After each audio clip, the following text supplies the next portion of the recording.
Hi, this is Sarit Switzer, and welcome to the It Is Taught podcast, a podcast devoted to the teachings of Rabbi Shneur Zalman of Liadi as recorded in his most famous work, the Tanya. My hope for this show is to make these teachings accessible and relatable to the average person, regardless of prior Jewish education or affiliation. The episodes follow the prescribed daily study portions and are meant to serve as practical lessons in how to live your life as your true self and develop an authentic and powerful relationship with your Creator.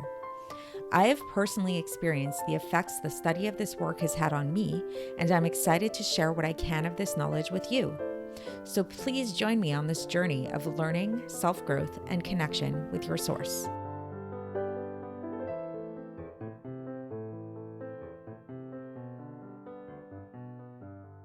Hi, and welcome to the It Is Taught podcast. This is episode 127 for the 26th of Adar base and a leap year.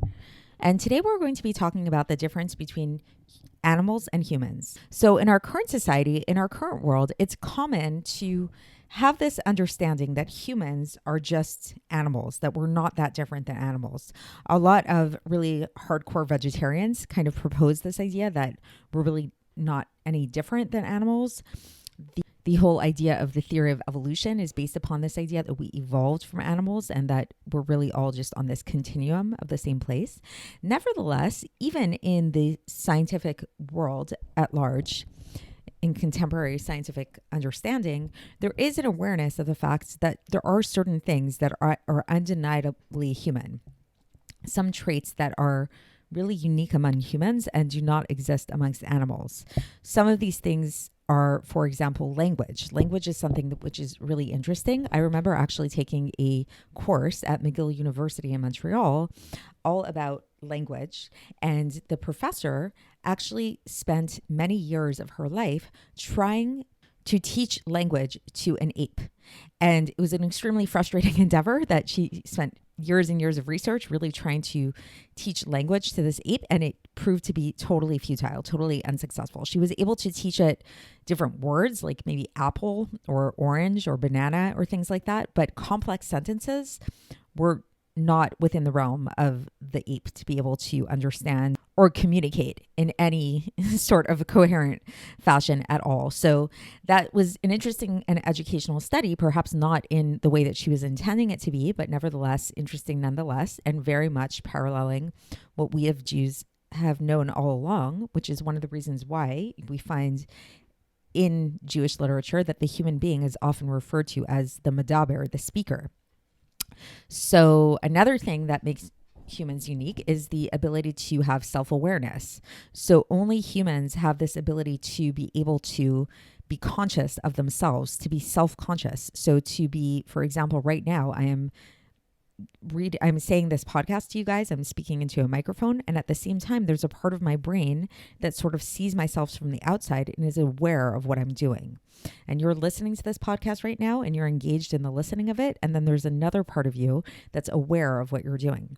Animals do not have this awareness. Animals are totally within the action of whatever it is that they're doing. We have an awareness of our own mortality.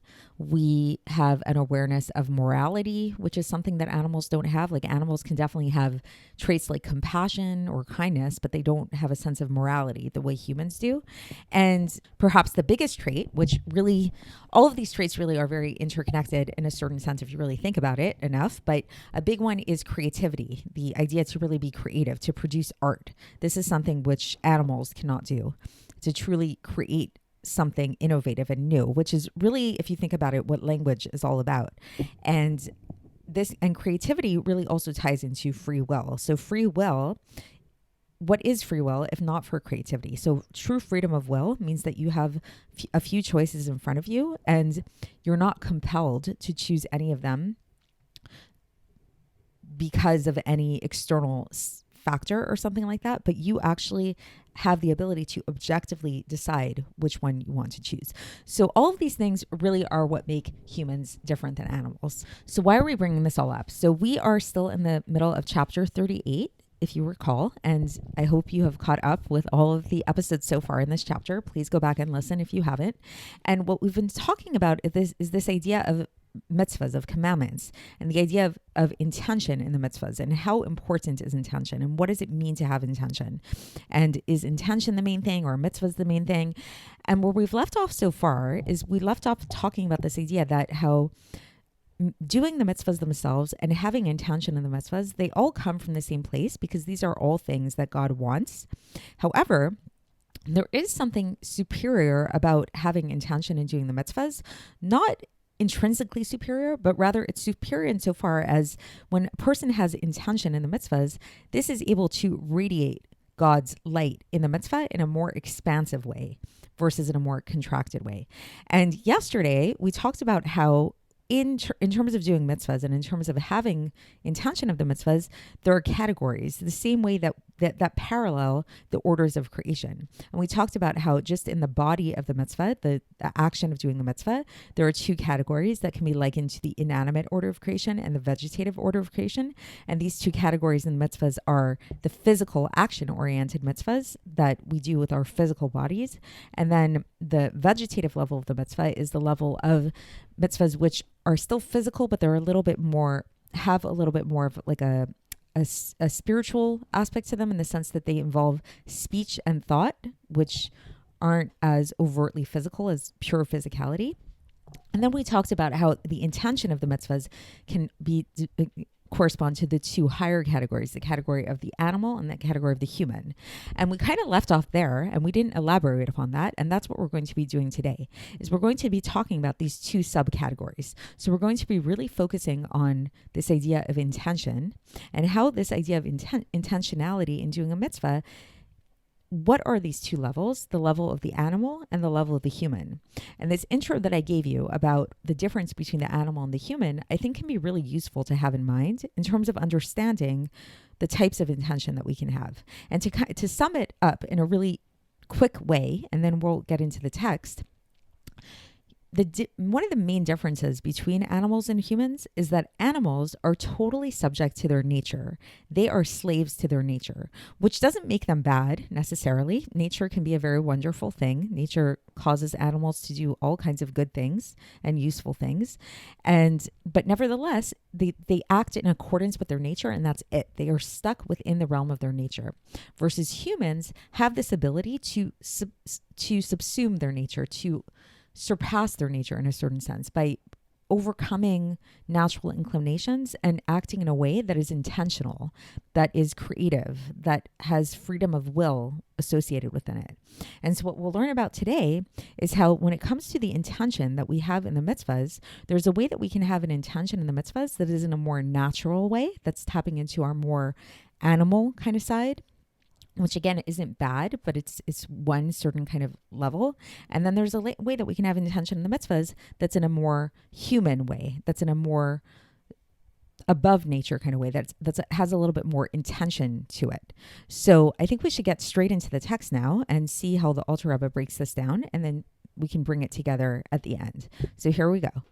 So now the Alter Rebbe says that he who has a good sense of discernment, in Hebrew the term is dato yafa, like has a good sense of discernment, basically, to know God and to meditate upon his greatness, to be able to birth out of his understanding the supernal awe in his mind, as well as the love of God in the right ventricle of the heart, so that his soul will thirst for God, to cleave to God through keeping the Torah and mitzvahs, which are the drawing down and radiance of the light of the Ein Sof into his soul, to be able to cleave to him. And through this intention, a person learns and keeps all the mitzvahs. And so too with this intention, a person prays and blesses.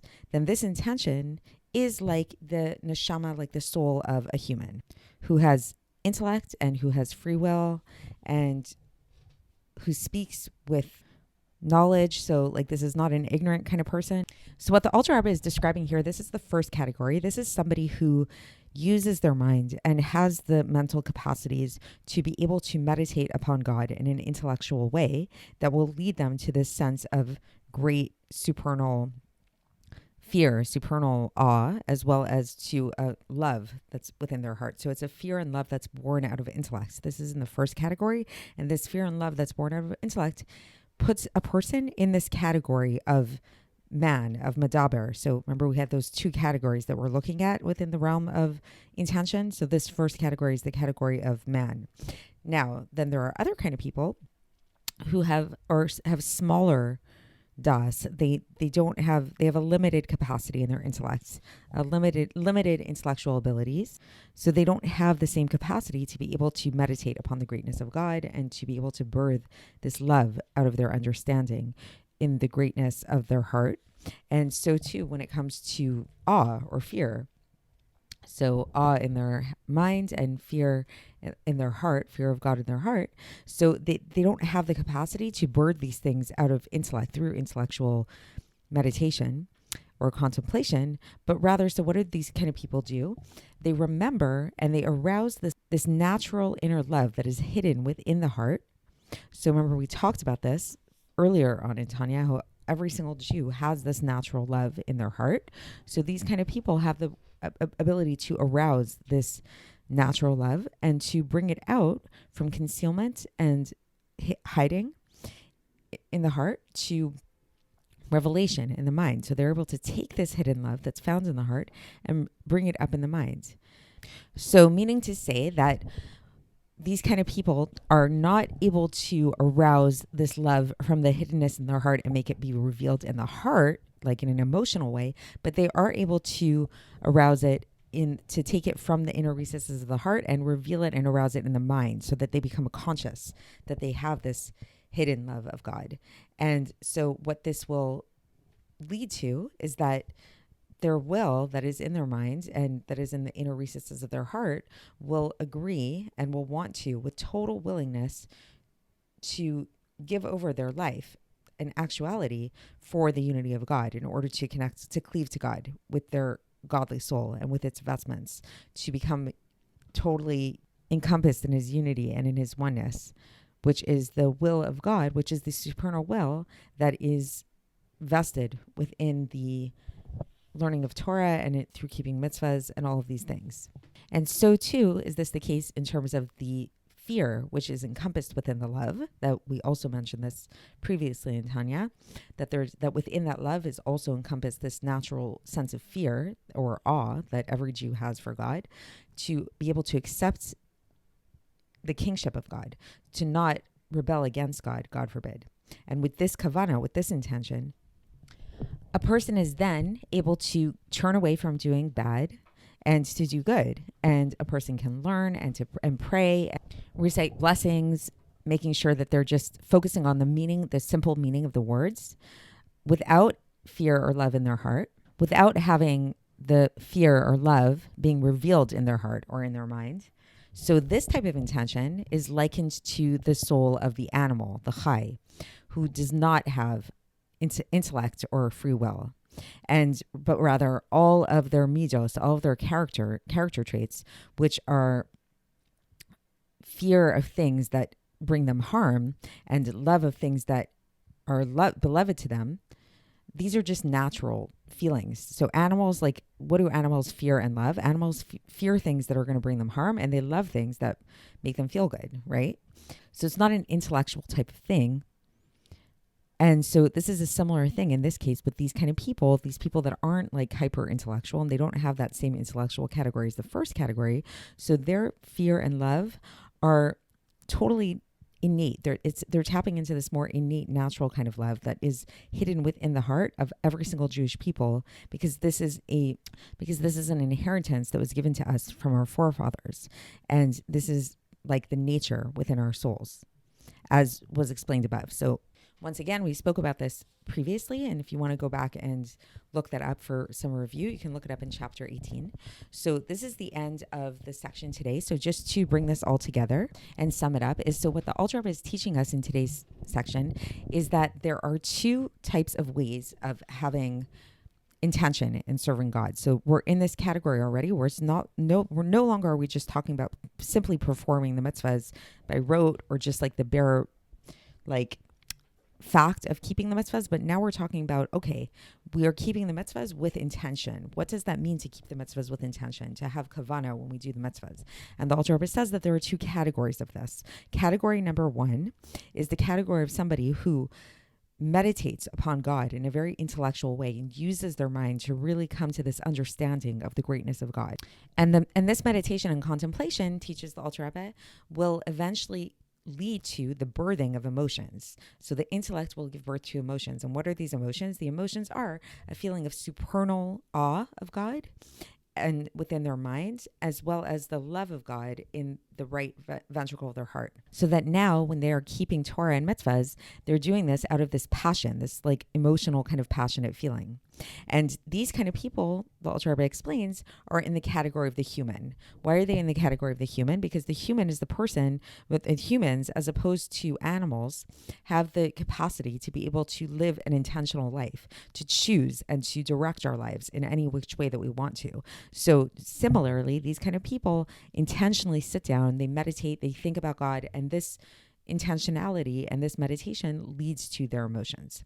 Then the second category of people who also have intention when they serve God, they also have kavana, they're in the category of the animals. Why are they in the category of animals? Because animals, as we learned, unlike humans, do not behave in intentional kind of ways, but they just go in accordance with their nature. This doesn't necessarily mean it's a bad thing, but it's like they're more subject to their natural being, who they naturally are, what they are naturally made up of. So similarly, those kind of Jews who are the kind of people who don't have the capacity, don't have the intellectual ability to sit and meditate upon God and birth emotions through their intellect, but rather what do?